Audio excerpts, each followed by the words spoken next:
두려워하지 말라. 내가 너와 함께하리라. 놀라지 말라. 나는 네 하나님이 됩니다. 내가 너를 굳세게 하리라. 참으로 너를 도와주리라. 참으로 나의 오른손으로 너를 붙들리라. 아멘.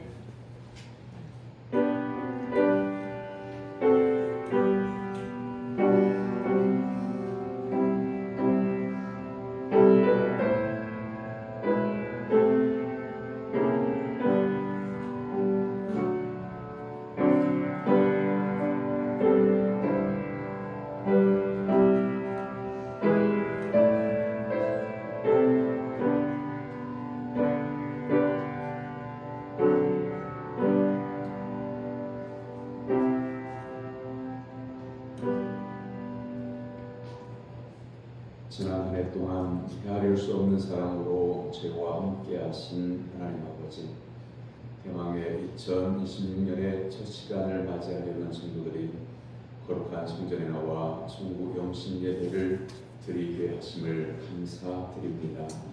지난 한 해 동안 부족했던 저희들이었지만 새해에는 주님 안에서 살 것을 다짐하는 마음으로 하나님 앞에 섰습니다. 이 마음이 주님의 마음이 합하여지는 귀한 은혜의 시간 되게 하여 주옵소서. 저에게 맡겨주신 사명을 잘 감당하여 하나님 앞에 부끄럽지 않는 삶을 살기를 원합니다. 이 시간 임재하셔서 저희들을 인도하시고 하늘 양식을 허락하여 주옵소서. 우리 구주 예수 그리스도의 이름으로 기원하옵나이다. 아멘. 다같이 일어나서 84장 전수하겠습니다.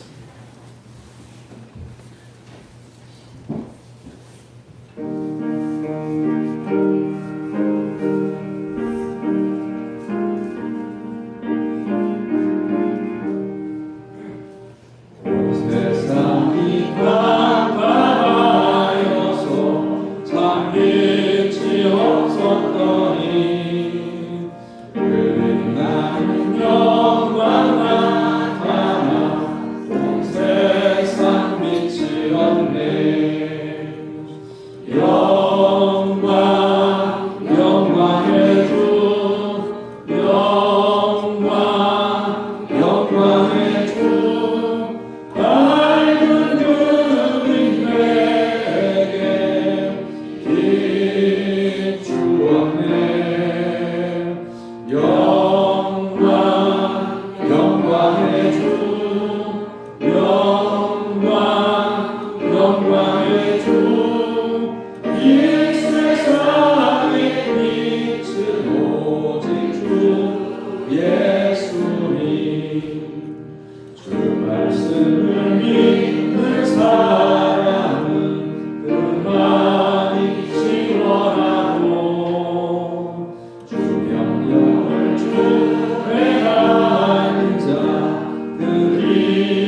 예수님. 주보에 준비되어져 있는 고백의 기도 다 같이 기도하겠습니다. 사랑의 하나님 아버지, 2025년 한 해 동안 저희를 쉴만한 물가 푸른 초장인 교회로 인도해 주신 하나님께 감사드립니다. 말로 다 표현할 수 없는 사랑과 허물이 많은 저희들을 품어 안아주심도 감사드립니다. 한 해가 다가고 돌이킬 수 없는 정점에서 저희의 허물과 죄를 낱낱이 고백하오니 용서하여 주옵소서. 날마다 예배를 받았으나 부족하다고 불평했습니다. 예배를 드리면서도 우리 자신의 허물에 대해 개통하지 않았습니다. 날마다 의를 받으면서도 감사하지 않았습니다. 한 해가 끝이 저희의 죄와 허물을 깨끗이 씻어 주옵소서. 새해를 맞이하면서 주님 안에서 새롭게 거듭나도록 도와주옵소서. 예수님의 이름으로 고백의 기도를 드립니다. 아멘.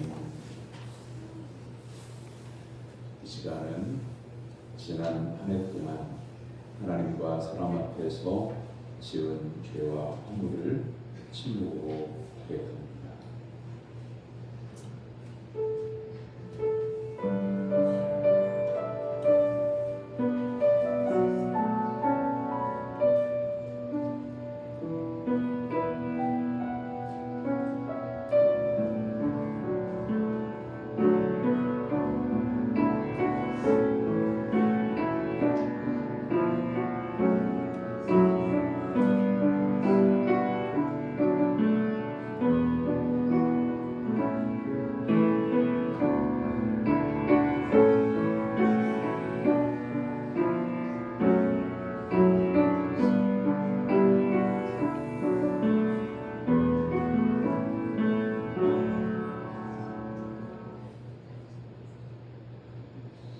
믿음으로 통회하고 자복하는 성도들에게 하나님은 말씀으로 사도의 선언을 해주십니다.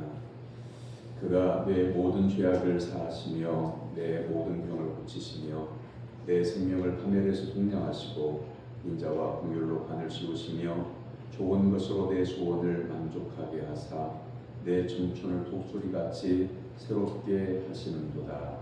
아멘. 성수기록은 요동문 64번 새해 이번에 있는 말씀입니다.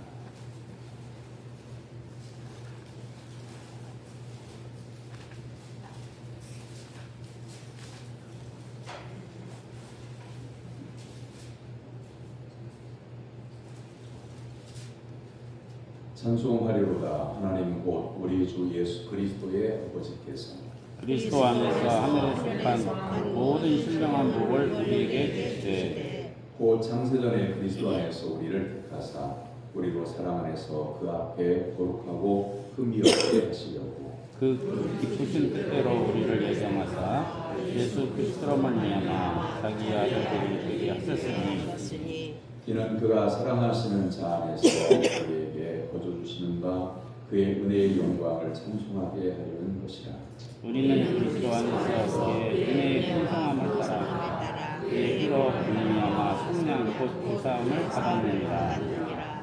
이는 그가 모든 지혜와 총명을 우리에게 넘치게 하사 그 뜻의 비밀을 우리에게 알리신 것이요 하늘에 있는 것이나 땅에 있는 것이나 다 그리스도 안에서 성령되게 하려 하십니다. 모든 일을 그의 뜻의 결정대로 일하시는 이의 계획을 따라 우리가 예정을 입어 그 안에서 기업이 되었으니 이는 우리가 그리스도 안에서 처음부터 바라던 그의 영광이 찬송되게 하려 하십니다. 아멘. 사도신경으로 신앙을 고백합니다. 나는 전능하신 아버지 하나님 주님의 선물을 믿습니다. 나는 그의 유일하신 아들 우리 주 예수 그리스도를 믿습니다. 그는 성령을 입게 되어 공정녀 마리아에게 전하시고 본디오 빌라도에게 고난하다가 십자가에 못 박혀 죽으시고 장사되는 사람을 죽은 자 가운데서 다시 살아나셨으며 하늘에 오시어 전능하신 아버지 하나님 우편에 앉아 계시다가 너희로부터 살아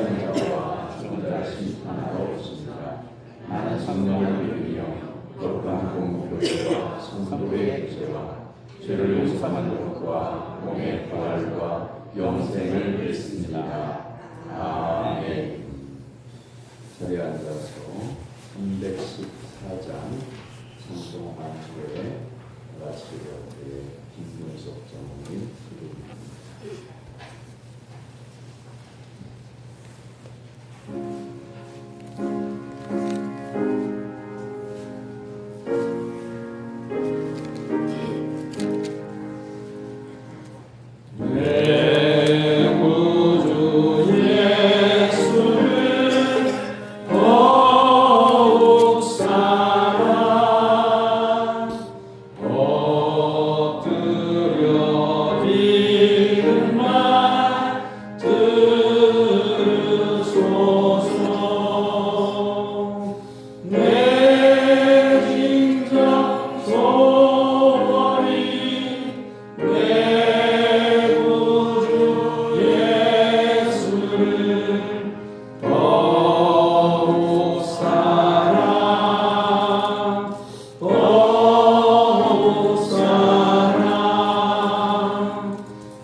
만복의 근원이 되시는 여호와사 지난 한 해 많은 일들이 많았습니다. 이제 이 한 해를 보내고 또 새로운 한 해를 맞이하며 이 시간 먼저 하나님 전에 감사와 찬양으로 이 예배를 드리게 해주시면 진심으로 감사를 드립니다. 아버지 하나님, 이제 이 한 해를 보내며 오늘 새해 드리는 이 첫 예배를 하나님 기쁘시게 받아주시옵고 예배를 드리는 우리 모두에게는 하나님의 크신 은혜가 함께하여 주시옵소서. 아버지 하나님, 이제 저희들 이 한 해를 보내며 새로운 한 해를 맞이합니다. 이제 새롭게 저희들 앞으로 오는 새해 주님을 바라보는 영을 더 크게 열어주시고 꿈과 희망을 가지고 주 안에서 형통한 한 해가 되게 하여 주시옵소서. 아버지 하나님, 저희들 지난 한 해에도 참으로 어렵고 힘든 일들 많이 있었습니다. 또한 기쁘고 즐거운 날도 많이 있었습니다. 아버지 하나님, 이러한 지난 그 모든 일들이 진정 우리가 살아가는데 거울이 되어 자신을 돌아보며 진정 우리에게 온 그 모든 일들은 우리의 삶의 밑바탕이 되게 하여 주시고 우리의 인내는 우리들의 성숙함에 크게 밑바탕이 되게 하여 주시옵소서. 아버지 하나님, 오늘 새해에는 우리 모두 다 더욱더 성숙하세 사람으로 거듭난 심령의 삶이 되게 하여 주시옵소서. 아버지 하나님, 우리나라와 우리 민족을 위하여 저희들 작은 기도를 드립니다. 하나님, 이제 새해에는 우리나라가 우리 주님을 섬기며 서로 화해하며 용서하며 정으로 묶여진 쇠사슬들을 다 풀어 진정 하나님 보시기에 아름다운 우리나라와 우리 민족이 되게 하여 주시옵소서. 아버지 하나님, 이제 우리 신광교회를 기억하여 주시옵소서. 이제 우리 신광교회가 새해에도 진정 하나님께서 함께 하심으로 봉사하고 선교하고 기도하는 일에 힘을 다하는 우리 신광교회가 되게 하여 주시옵소서. 아버지 하나님, 이제 목사님 주님의 말씀을 전하여 주십니다. 성령이 함께하여 주시옵소서. 복된 말씀이 되게 하여 주시옵소서. 예수님의 이름으로 기도드립니다. 아멘.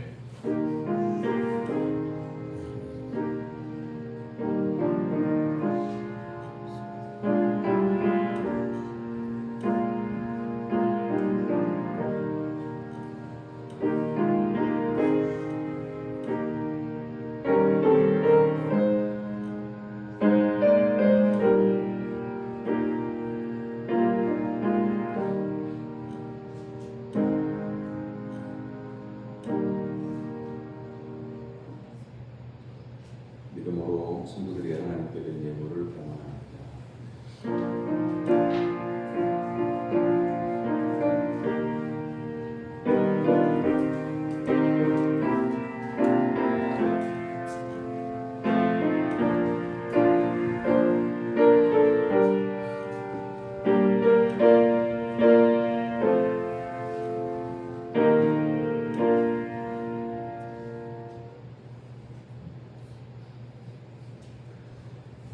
지난 한 해 동안 돌봐주신 사랑의 하나님 아버지, 2025년 한 해 동안 우리 모두에게 힘을 주셔서 믿음을 지키고 길을 걸어오게 하심을 감사드립니다.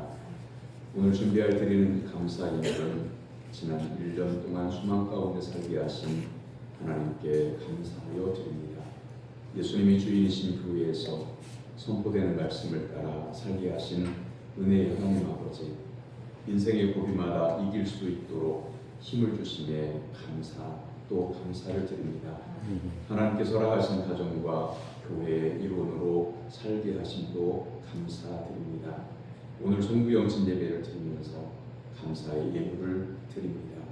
2025년 범사에 감사했고 2026년도도 범사에 감사하며 살기를 원하여 예물을 드립니다.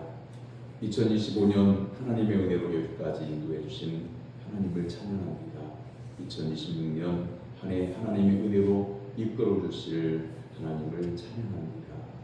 감사의 예물을 구별하여 드리는 손길마다 하늘의 신령한 은혜를 덧입혀 주셔서 이 세상을 살아갈 때 승리하도록 도와주옵소서. 사랑의 하나님 아버지, 예물과 함께 드리는 기도를 들어주옵소서. 생명책에 기록하여 주시고 2026년 한 해 동안 날마다 함께 해주시며 기도에 응답하여 주옵소서. 그러나 저희의 뜻대로 마옵시고 오직 하나님의 뜻대로 되어지기를 원합니다. 새해를 살아갈 때 사람 앞에 비굴하지 않도록 담대한 믿음을 허락하여 주옵소서. 물질 앞에서 눈이 어두워지지 않도록 생명의 빛으로 인도하여 주옵소서. 성경의 얄팍한 지식으로 교만하지 않도록 겸손을 알게 하옵소서. 하나님 아버지께서 맡겨주신 사명을 잘 감당하도록 성령의 감화와 감동을 허락하여 주옵소서. 하나님 아버지 앞에 머리 숙인 성도의 가정과 기업의 하늘의 실경한 복과 땅의 기름진 복을 내려 주옵소서. 모든 성들의 영혼이 잘되며 범사가 잘되며 강건하도록 은혜를 베풀어 주시옵소서. 모든 영광 하나님께 올려드리오며 예수님의 이름으로 기도하옵나이다. 아멘. 하나님께서 우리에게 주신 말씀은 고린도후서 6장 1절에서 2절까지입니다.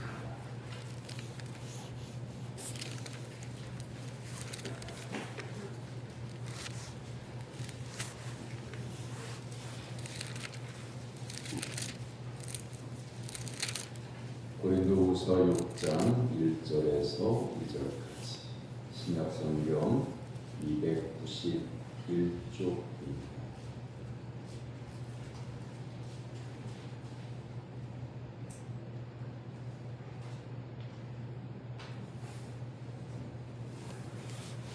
고린도후서 6장 1절에서 2절까지의 말씀 우리 다 같이 한 목소리로 하나님의 말씀을 받들어 읽겠습니다. 우리가 하나님과 함께 일하는 자로서 너희를 권하노니 하나님의 은혜를 헛되이 받지 말라. 이르시되 내가 너희 때에 너희에게도 구원의 날에 너를 도왔다 하셨으니 보라 지금은 은혜 받을 만한 때요 보라 지금은 구원의 날이 받으리라. 아멘.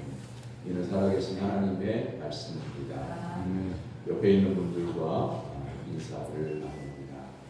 1년 한 해 동안 수고하셨습니다. 1년 한 해 동안 수고하셨습니다. 주 안에서 강건하기를 바랍니다. 주 안에서 강건하기를 바랍니다. 송구영신의 말씀에 은혜 받읍시다. 송구 영신의 말씀에 은혜 받읍시다. 방송실 혹시 영상 준비되어 있나요? 네, 지금 틀어주시죠.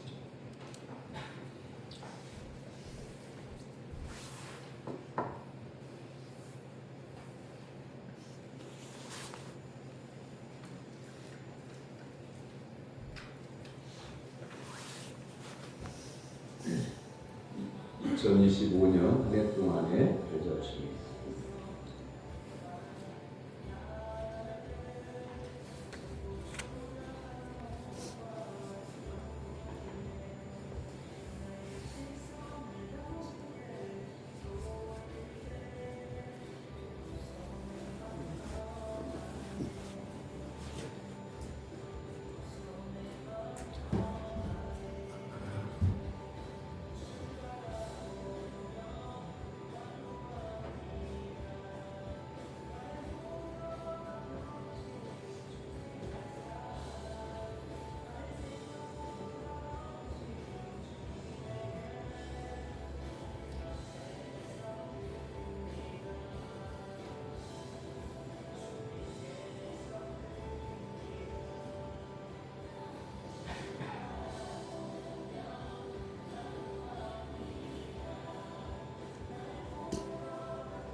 여러분이 여러 번을 보시니까 어떠셔요? 몇 개월 지나면 좀이라도 더 젊어 보이죠? 그렇지 않던가요? 이제 하나님 말씀 전하겠습니다. 내 인생의 최대의 선물이 뭘까? 세상에는 이런 선물도 있습니다. 한 해가 가면 드디어 한 해가 갔다라고 이렇게 기뻐하기보다 벌써 라고 하는 탄식도 있을 것 같고요. 한 해 마지막 날 마지막 시간에 우리가 와 있을 때 만감 교차한다고 하죠. 결국 힘들었던 시간도 있었을 것이고 또 한편으로 보면 힘들었던 한 해가 가니까 속이 시원할 수도 있고요. 그런데 하나님을 경외하는 성도들에게는 새롭게 하시는 하나님의 은총이 있기 때문에 우리는 늘 선물을 받고 있습니다. 창조가 73장 1절에 보면 내 눈을 들어 주로 살피니 산하리라. 날 돕는 구원 어디서 오나? 그 어디서? 하늘과 땅을 지은 여호와 날 도와주심 확실하도다. 4절은 여호와 나의 영혼 지키사 돌보시며 내 모든 죄를 사해 주시고 늘 지키시니 이제로부터 영원 무궁히 주 나의 출입을 지켜 주시리. 이렇게 찬양하고 있습니다. 이 찬송가의 작가는 우리 인생을 둘러싸고 있는 산하를 보면서 하나님의 구원을 확신했고 지금부터 영원까지 나를 지켜주실 것이라고 하는 믿음을 고백하고 있습니다. 본문 2절은 말씀합니다. 이르시되 내가 은혜 베풀 때에 너에게 듣고 구원의 날에 너를 도왔다 하셨으니 보라 지금은 은혜 받을 만한 때요 보라 지금은 구원의 날이로다. 2017년 7월 3일에 79세의 나이로 별세한 스펜서 존슨이라고 하는 분이 쓴 선물이라고 하는 책이 있습니다.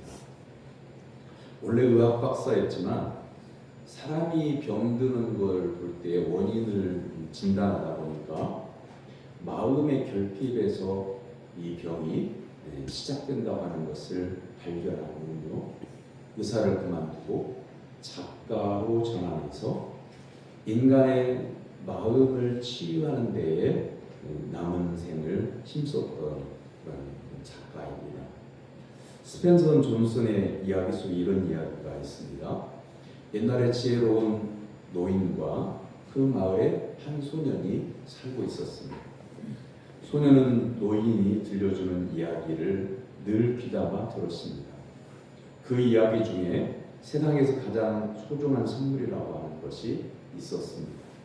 소년에게 정말 놀라웠던 대목은 노인의 다음과 같은 말이었습니다. 이 선물을 받고 나면 네가 더 행복해지고 원하는 건 무엇이든지 훨씬 잘할 수 있게 된단다. 이 선물은 과연 무엇일까요? 이것만 받으면 사람이 행복해지고 어떤 일이든지 더 잘하게 된다고 하는 이 선물 무엇이라고 생각하십니까? 그리고 우리도 받고 싶지 않습니까? 소년이 아무리 생각해도 그게 뭔지를 몰라서 지혜로운 노인에게 여쭙니다. 마술 지팡이 같은 것인가요? 노인이 대답합니다. 그건 아니란다. 마술이나 소원과는 전혀 관계가 없단다. 과연 이 선물은 무엇일까요? 소년은 자라서 청년이 되었고 그때까지 그 선물을 찾으려고 했지만 찾지를 못했습니다. 노인은 세상을 떠나기 전에 이렇게 말합니다. 자네가 정말 그 선물을 찾고 싶다면 자네가 가장 행복했고 가장 성공적이었던 때를 생각해 보게. 얼마 후 긴 여름이 가고 가을이 사냐를 물들이던 시간에 청년은 드디어 소중한 선물이 무엇인가를 깨닫게 되었습니다. 그 정답은 무엇일까요? 스펜서 존스 박사의 선물이라고 하는 원제는 더 프레젠트라고 하는 책인데 우리말로 번역할 때 선물로 번역을 했습니다. 이야기가 어렵지 않은 이야기인데 잠시 생각해 봅니다. 답을 알아보기 전에 먼저 오늘의 성경 말씀을 살펴봅니다. 기록된 구약 시대가 끝나고 예수 그리스도의 구원이 전파되면서 새롭게 복음의 시대가 열리기 시작합니다. 그래서 고린도서를 기록한 사도 바울은 세상을 향해 감격스럽게 외칩니다. 지금이 바로 은혜 받을 때이며 구원의 날이라고 말씀합니다. 이르시되 내가 은혜 베풀 때에 너에게 듣고 구원의 날에 너를 도왔다 하셨으니 보라 지금은 은혜 받을 만한 때요 보라 지금은 구원의 날이로다. 과거에 감춰져 있던 모든 것들이 환하게 드러나는 은혜의 시간이 지금 우리 앞에 펼쳐져 있다고 선포합니다. 사랑하는 성도 여러분, 선물이 무엇인지 발견하셨습니까? 우리는 지금 은혜의 시대에 살고 있습니다. 하나님께 감사드려야 할 첫 번째 감사의 제목이죠. 율법에 얽매여 즉시 하나님의 벌을 받고 세상의 통제를 당해야 됐던 날들이 지나고 예수님으로 인하여 사랑과 은혜의 시간을 살아가게 되었습니다. 은혜와 구원의 예수 그리스도께서는 죄인들을 위해 말로 다 표현할 수 없는 고난과 고통을 받으시고 우리에게는 은혜 받을 날과 구원의 날을 주셨습니다. 그래서 지금은 은혜의 시대라고 성경은 말씀하고 있습니다. 우리는 지금 풍성한 시대를 살고 있습니다. 대한민국 국민은 지난 시대보다 훨씬 자유롭고 풍요로운 복지국가에서 살고 있습니다. 아직도 세상에는 테러와 전쟁의 공포 속에서 자유를 박탈당한 채 그 땅에 묶여 있어서 자유롭게 다니지도 못하는 여러 가지 어려움으로 인해서 고통당하는 사람들이 많습니다. 이런 통제 국가들의 공통점은 신앙의 자유가 없다는 것입니다. 예수님께서 주신 은혜의 시대를 누리지 못하고 있는 겁니다. 우리보다 물질적으로 더 풍요로운 나라도 여러 나라가 있습니다. 그런데 그런 나라들은 마약과 폭력, 총기 사고가 판을 치고 그에 따라 인간 정신이 황폐해져가는 나라들이 많습니다. 그런 나라들 역시 신앙이 느슨해지고 퇴보해 간다고 하는 공통점이 있습니다. 그럼 한번 생각해 보십시오. 대낮에도 길거리에 모르는 흑인들이 아니면 강도가 총을 난사하는 그런 나라에서 어떻게 살 수 있을까요? 10여 년 전에 미국에 다녀온 적이 있는데 LA를 지났는데 거리에 경찰들이 사건 현장, 사고 현장에다가 폴리스 라인을 치잖아요.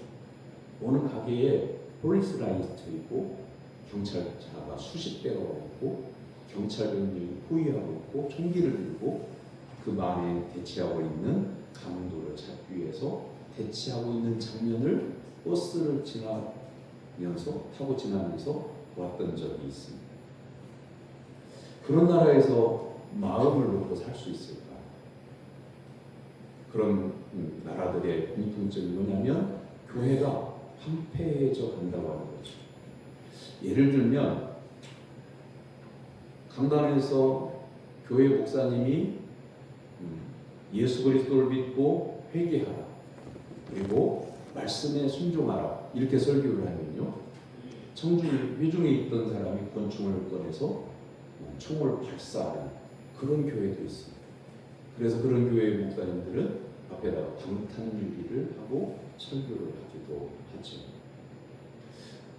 물질적으로 풍요로워진다고 해서 삶의 질이 높아지고 평안해지진 않습니다. 우리 한국교회 성도님들도 조심해야 돼요. 그리스도의 복음의 시대가 언제까지나 항상 자유롭게 우리에게 열려있지 않을 것입니다. 하나님의 은혜의 선물을 매일마다 감사하지 않고 산다면 어느 땐가 타에 의해서 복음이 막히고 고통과 박해의 시대가 찾아오는지 그건 알 수 없는 겁니다. 그리스도를 대적하는 세력, 이 진리의 말씀을 회방하며 반격의 기회를 노리고 있음도 우리는 알아야 됩니다. 교회로, 예수 그리스도를 구주로 믿는 성도들의 모임인 교회로 이단이 편지를 보내요. 목사님, 공개 토론합시다. 성경에 대해서 토론해 봅시다. 무엇이 어느 교회의 진리가 참 진리인지 토론해 봅시다. 라고 이렇게 편지를 보내고 사람이 오기도 합니다. 그런가 하면 성도님들이 사는 가정에도 이단들이 방문을 합니다. 참 진리가 무엇인지 아십니까? 당신은 언제 구원받았습니까? 이런 질문들을 가지고 답을 못하면 파고드는 이단들이 여러분 가정의 문도 두드린다고 하는 거죠. 그래서 지금 이 순간이 참 중요합니다. 우리가 교회 안에 와서 이 심야의 깊은 밤에 졸리는 눈을 비비면서 송구영신 예배를 드리는 것이 몸으로 보면 귀찮기도 하고 피곤하기도 하고 조롱도 올 수도 있기도 하지만 지금 이 순간 교회에 나와 있다고 하는 것이 얼마나 큰 은혜, 큰 선물을 받았는가라고 하는 것을 우리가 깨달아야 할 필요가 있습니다. 톨스토이의 세 가지 의문이라고 하는 단편 소설이 있습니다. 한 임금이 세 가지의 깊은 의문에 사로잡혔습니다. 첫째 의문은 뭐냐면 인생에서 가장 중요한 시기는 언제일까? 사람이 사는 동안에 가장 중요한 시기는 언제일까? 둘째는 인생에서 가장 중요한 사람은 누구일까? 많은 사람들을 만나는데 그 중에 가장 중요한 사람은 누굴까? 세 번째 질문은 인생에서 가장 중요한 일은 무엇일까? 답을 얻기 위해서 지혜롭다고 하는 사람들을 구걸로 불러서 물어보기도 하지만 많은 대화를 하고 많은 의견을 들었지만 만족할 만한 답을 얻지 못했습니다. 임금은 깊은 산골에 숨어 사는 지혜자를 찾아갑니다. 그러나 지혜자는 묵묵히 밭을 갈고 있을 뿐 도무지 말이 없습니다. 바로 그때였습니다. 갑자기 숲속에서 피투성이가 된 청년 한 사람이 달려나오더니 임금 앞에 쓰러졌습니다. 깜짝 놀란 임금은 그 청년을 정성껏 치료해 주었습니다. 알고 보니 그 청년은 평소 임금에게 원한을 품고 임금을 죽일 기회를 엿보고 있었고 임금의 행차한 그 산골에 숨어들어서 있다가 이를 수상히 여긴 경호원에게 들켜서 칼을 맞고 도망치던 중이었습니다. 그러나 임금이 정성스럽게 치료해주자 이 청년은 임금에 대한 오해가 벗겨지고 증오하는 대신 자신을 정성스럽게 치료해준 임금님에게 충성을 다하는 신하가 되겠다고 서약을 합니다. 지혜자가 비로소 임금에게 입을 열었습니다. 임금님, 여기에 답이 있습니다. 첫째, 가장 중요한 시기는 바로 지금입니다. 둘째, 가장 중요한 사람, 지금 대하고 있는 바로 그 사람입니다. 셋째, 가장 중요한 일은 대하고 있는 그 사람에게 지금 정성과 사랑을 베푸는 일이 가장 중요합니다. 세 가지 답에 모두 지금이라고 하는 단어가 들어있습니다. 사랑하는 성도 여러분, 여러분에게 가장 중요한 시간은 바로 지금 이 순간입니다. 지금 이 순간 하나님 앞에서 송구영신 예배를 드리러 나와 있다고 하는 것은 하나님께서 나에게 생명을 주셨다고 하는 것을 의미하는 겁니다. 하나님께서 우리의 나를 하루 연장시켜 주신 은혜를 지금 받았다고 하는 것이죠. 두 번째 가장 중요한 사람은 지금 여러분이 가장 가까이에서 만나고 있는 사람들이 가장 중요한 사람이에요. 여러분의 가장 가까이 있는 사람은 누굴까요? 예배를 드릴 때 옆에 있는 성도도 가장 가까이 있지만 여러분의 인생 가운데 가장 가까이 있는 사람은 담 넘어 있는 사람이 아니라 담 안에 있는 가족입니다. 여러분 인생살이 가운데 내 인생에 가장 중요한 사람이 누굴까? 곰곰이 생각하겠지만 여러분 가족이 가장 중요한 사람입니다. 세 번째는 여러분 인생에서 가장 중요한 일은 바로 옆에 있는 가족을 진심으로 사랑하고 아끼고 존중하는 겁니다. 그것이 인생의 세 가지 지혜입니다. 지금 한 해가 마감되는 지금 이 시간에 내 인생의 가장 중요한 시기이고 은혜의 열매를 기대할 수 있는 귀중한 시간을 하나님께 지금 드리고 있는 겁니다. 그렇다고 하면 현재에서 얻는 행복은 무엇일까요? 이제 우리는 확실히 그 선물이 무엇인지를 알아차려야 됩니다. 행복해질 수 있고 무엇이든 훨씬 잘할 수 있게 될 선물, 즉 세상에서 가장 소중한 선물은 바로 지금 이 현재 이 시간입니다.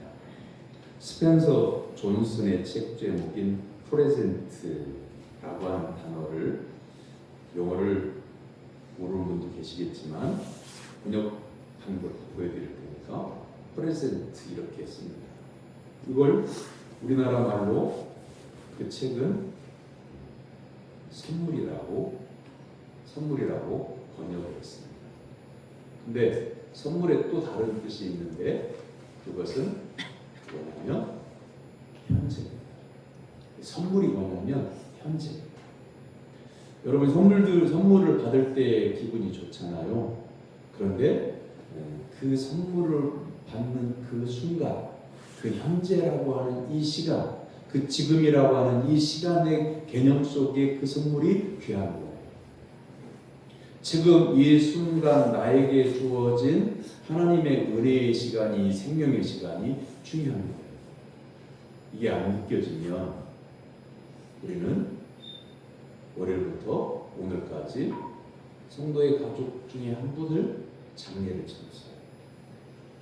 그분은 2025년 마지막 날의 장례를 마칠 게 내 인생을 살고 싶다 이런 소망을 갖지 않았을 거예요. 조금 더. 다른 사람들도 90을 넘게 사는데 나도 그 정도는 살다가 건강하게 살다가 가야지 이런 생각을 하셨을 거예요. 그런데 지금 이 순간 하나님께서 성전의 날을 있게 하셨다고 하는 것은 우리에게 생명을 주셨고 호흡할 수 있는 건강을 주셨다고 하는 것을 의미하는 거죠. 내가 현재 살고 있다고 하는 것은 하나님께 주신 생명을 가지고 있다고 하는 뜻입니다. 그것은 우리가 날마다 숨을 쉰다는 소중한 선물을 받았다고 하는 것을 의미합니다. 감사한 지금 이 순간이 가장 감사한 시간인 거죠. 아름다운 햇볕과 철 따라 내리는 단비, 가을 들녘의 풍성한 추수의 결실을 깊이 묵상하는 겨울과 연말의 시간, 그리고 지금 이 순간 성전에 나와서 하나님을 예배하고 하나님께 감사하는 것이야말로 하나님의 은혜를 체험하고 있는 겁니다. 지금 이 순간에 생명이 있다고 하는 것은 하나님의 선물을 받았다고 하는 의미입니다. 하나님께 가까이 하는 정도를 하나님은 귀하게 여기시고 더 깊은 은혜, 더 큰 은혜를 주십니다. 그런데 한 가지 우리 인생에 문제가 있습니다. 열심히 산다고 해서 어려운 일이 생기지 않잖아요. 또한 믿음 생활을 신실하게 한다고 해서 세상에서 방해꾼들이나 방해하는 세력들이 없지 않습니다. 믿음으로 말씀에 순종하는 성도도 인생의 역경이 다가올 때가 있습니다. 그런데 이럴 때 어떻게 해야 할까? 믿음 생활을 성실하게 하는데 말씀에 순종하고 있는데 역경이 다가왔을 때, 인생의 고난이 있을 때, 환난과 핍박이 있을 때, 그리고 대적하는 자가 있고 방해꾼이 있을 때, 신실하게 성실하게 살고 있는데 나를 욕하는 사람들이 있을 때, 일이 꼬이고 안 풀릴 때, 그래서 고통의 순간에 눈물을 흘려야 될 때, 그때 우리는 어떻게 해야 하는가라고 하는 겁니다. 성경에 해답이 있지만 존슨의 책에서 이렇게 말합니다. 현재를 살면서 불행하다거나 성공적이지 않다고 느낄 때는 곧바로 과거를 돌아보고 교훈을 얻어야 한다. 사랑하는 성도 여러분, 여러분의 과거를 돌아보면 지금 현재 내가 누리고 있는 하나님의 은혜가 비교가 됩니다. 고린도 교회에 내리실 은혜를 바라며 사도 바울 목사님은 지난날에 온갖 시련을 견뎌냈습니다. 한 교회가 바르게 세워지기 위해서 성도들이 믿음을 지킬 수 있도록 사도 바울 목사님은 그 말씀을 가르치고 전하는 성도들이 믿음을 지켜서 승리하도록 자기 자신에 있는 그리스도의 남은 고난을 받았다고 하는 거죠. 감옥에 갇히기도 하고 매로 맞기도 하고 돌팔매질을 당하기도 하고 배가 파손하는 위험 가운데 있기도 하고 독사에 물리는 위험 가운데 있기도 하고 수많은 대적과 어려움 속에 있고 강의 위험과 바다의 위험과 사망의 위험 가운데 놓여졌던 것들을 다 감내하고 교회를 지키고 성도들을 지켰다고 하는 거죠. 오늘의 본문 바로 뒤에 그 내용이 나옵니다. 은혜의 날인 현재는 놀고 먹을 때 찾아오는 것이 아닙니다. 교회가 늘 평안하면 감사하겠고 우리의 삶 가운데 은혜가 있다고 하면 감사할 일이지만 우리가 새해를 맞는다고 해서 내 인생이 터덕거리는 내 인생이 하루아침에 펴지고 고통 가운데 있던 것들이 1월 1일이 되는 순간 다 사라지고 나의 삶 가운데 어두웠던 일들, 마음 아팠던 일들이 해가 바뀐다고 해서 사라지는 것은 아닙니다. 그리고 무엇보다 더 중요한 것은 가정이 평안할 수 있고 복될 수 있는 것, 교회가 은혜 가운데 있고 평안할 수 있는 것, 그건 누군가가 교회의 십자가를 붙들고 눈물로 그 고난의 시간을 견디고 있기 때문에 다른 성도들이 평안을 누리게 된다고 하는 거죠. 가족이 있을 때 모든 가족이 평안하다 했을 때 어떤 한 가족은 가족들에게 말하지 않고 혼자 눈물을 흘리며 가슴을 치며 아파하면서 그 문제를 붙잡고 하나님 앞에 기도하고 견뎌내는 그 가족 한 사람이 있기 때문에 다른 가족들은 평안히 하루하루를 살 수 있다는 거죠. 사도 바울 목사님은 교회의 평안을 위해서 성도들이 믿음을 지킬 수 있도록 하기 위해서 자신은 채찍질을 당하고 감옥에 갇히고 죽음이 오기까지 하나님의 일꾼을 자처하면서 고난을 감당하고 그리스도로부터 받은 직무를 충실하게 감당했습니다. 바울 목사님의 지난 과거의 고난이 어떤 것이었을까? 상상을 초월한 고난의 목록이 오늘 받들어 읽은 말씀 뒤에 4절과 5절에 나옵니다. 오직 모든 일에 하나님의 일꾼으로 자천하여 많이 견디는 것과 환난과 궁핍과 고난과 매맞음과 갇힘과 난동과 수고로움과 자지 못함과 먹지 못함 가운데서 믿음을 지켰음을 고백합니다. 이 말씀을 들여다보십시오. 인간이 정말 겪기 싫은 가난과 폭력과 고생이라는 고통의 세 종류를 다 체험하고 있습니다. 그 쓰라린 과거의 교훈이 현재의 사도 바울을 만들어 놓았습니다. 현재가 괴로우면 사랑하는 성도 여러분, 과거를 돌아보고 거기서 소중한 교훈을 배우고 그 배움을 통해서 더 나은 하나님의 나라를 향해서 수망하는 가운데 하루하루를 살아가야 됩니다. 우리 인생은 왜 이렇게 어려운 지경을 헤쳐나가야만 할까요? 세계가 고통받는 전쟁은 왜 인류의 곁을 떠나지 않고 있습니까? 사고와 테러로 인한 무고하게 죽은 목숨을 잃는 사람들이 어찌 이렇게도 많습니까? 사람들은 하나님께 주신 땅을 훼손하고 오염시키고 아름다운 지구가 지금 병들어가고 있습니다. 사람들은 지나온 과거를 바꿀 수가 없습니다. 하지만 과거에서 교훈을 얻을 수는 있습니다. 다시 비슷한 상황이 벌어진다면 우리는 지난번과는 달리 지혜롭게 행동할 수 있고 과거를 거울 삼아 더 나은 현재를 살 수 있는 겁니다. 미래의 풍성한 은혜를 우리가 누리기 위해서 어떻게 살아야 될까요? 우리는 새해가 되면 새해 복 많이 받으라고 덕담을 주고왔습니다. 그런데 묵은 해가 가고 새해가 되면 무조건 복을 받는 것인가? 그리고 새해 덕담을 말해준 사람이 나에게 복을 줄 수 있는 것인가? 질문하게 됩니다. 사람은 복 자체가 아닙니다. 그래서 내일 일을 아무도 모릅니다. 그러나 예수 그리스도 안에 있는 성도들은 하나님의 약속을 붙들기도 하고 소망 가운데 말씀을 기대하면서 살 때 하나님께서 인도해 주십니다. 미국의 샌프란시스코에 가면 샌프란시스코에 여행하는 사람들은 반드시 들리는 곳이 있습니다. 바로 금문교라고 하는 다리인데 금으로 만든 다리가 아닌데 미국 사람들은 그 다리를 금문교라고 부릅니다. 이곳은 밤낮으로 양옆에 바닷물이 흐르는데 양옆에 육지의 사이를 바닷물이 흐르는데 거센 바닷바람이 부는 데다가 날마다 크고 작은 지진이 일어나는 위험한 지역입니다. 이때 신앙심이 깊었던 조셉 스트라우스라고 하는 조각가가 이 다리를 계획하면서 신앙으로 이 다리가 그 지역의 사람들을 지켜주리라 기도하면서 설계를 했습니다. 당시 이 설계도를 보고 샌프란시스코 시장이 스트라우스에게 물었습니다. 당신이 설계한 이 다리는 이 지진이 많은 지역에서 과연 몇 년이나 버틸 수 있겠는가?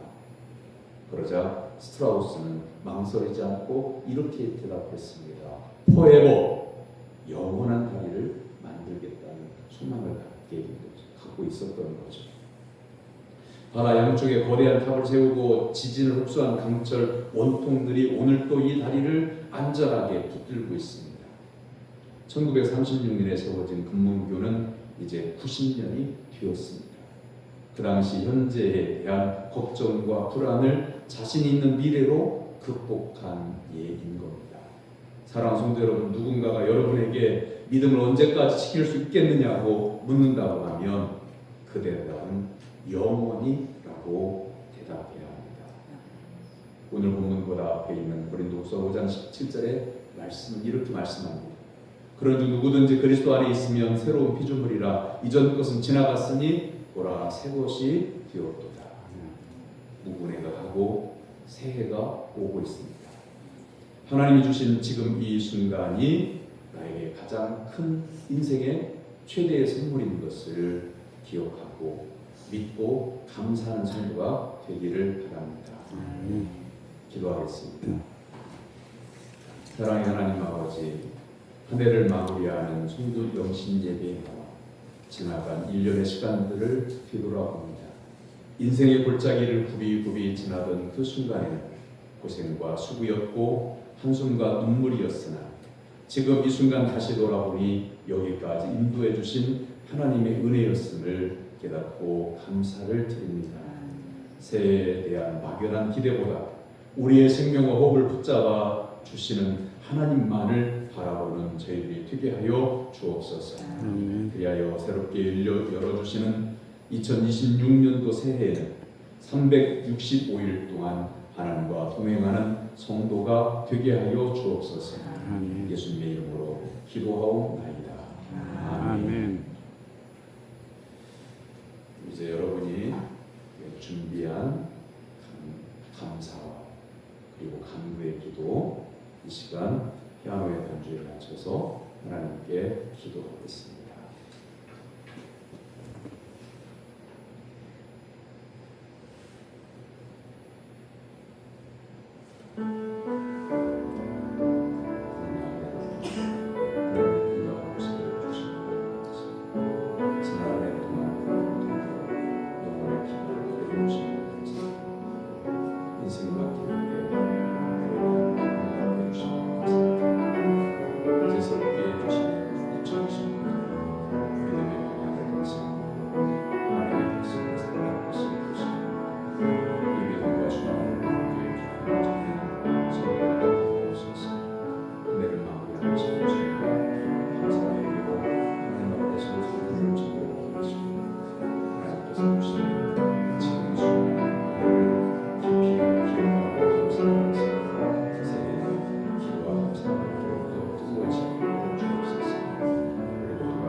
옆에 있는 분들과 새해 인사하겠습니다. 이렇게 인사합니다. 새해에는 하나님께 주시는 복을 많이 받으세요. 새해에는 하나님께서 주시는 복을 많이 받으세요. 하나님께 주신 지금이라는 은혜에 감사하며 사는 성도가 되기를 바랍니다. 하나님께서 주신 지금이라는 은혜에 감사하면서 사는 성도가 되기를 바랍니다. 감사하면서 사는 성도가 되기를 바랍니다. 아멘. 새해 하나님의 은혜와 사랑과 복이 사랑하는 성도 여러분의 가정에 충만하게 임하게 되기를 주님의 이름으로 축원합니다. 아멘. 1월 4일은 신년 감사주일입니다. 모든 성도들이 한 사람도 빠짐없이 첫 주일을 지킬 수 있도록 모두가 함께 격려하고 기도하는 가운데 준비하기를 바랍니다. 그리고 2026년도 교회 달력은 이미 아시는 분들은 아시겠지만 성경 속의 신앙의 위인들의 기도의 성경 구절이 기록되어져 있고요. 매일 성경 날짜 밑에 보면 성경을 따라서 읽게 되면 1년 동안 성경을 통독할 수 있도록 성경이 주어져 있습니다. 잘 활용하셔서 1년 동안 성경과 함께 생활할 수 있기를 바랍니다. 그리고 축도가 끝나고 반주자의 후주가 시작되면 앞줄부터 앞으로 오셔서 성경 카드, 말씀 카드를 뽑으시고 축복의 인사들을 만난 사람들 하면서 귀가하시면 되겠습니다. 그리고 기도문을 작성하신 성도들은 안내석에 편지 봉투에다가 자기 이름을 쓰셔야 돼요. 그리고 풀칠을 해서 봉투를 붙이시고 저 하얀색 함에다가 넣으시면 2026년 12월 마지막 일주일 전에 개봉해서 본인에게 돌려드릴 것이고 또 일주일 동안 내년에 또 같은 기도 같은 내용의 감사와 기도와 간구를 기록하게 됩니다. 그리고 오늘 새벽 기도에는 인도하지 않습니다. 기도하겠습니다. 교회의 머리 되시는 예수 그리스도의 무한하신 은혜와 지금 생명을 주셔서 새해를 맞이하게 하시는 하나님 아버지의 지극히 크신 사랑하심과 언제나 인도하여 주시는 성령님의 감화 감동하심의 은혜가 날마다 베풀어 주시는 하나님의 은혜에 감사하며 살 것을 결단한 성도들 머리 위에 가정과 생활의 기업 위에 이 나라 이 민족 위에 영원토록 함께 하시기를 축원하옵나이다. 아멘.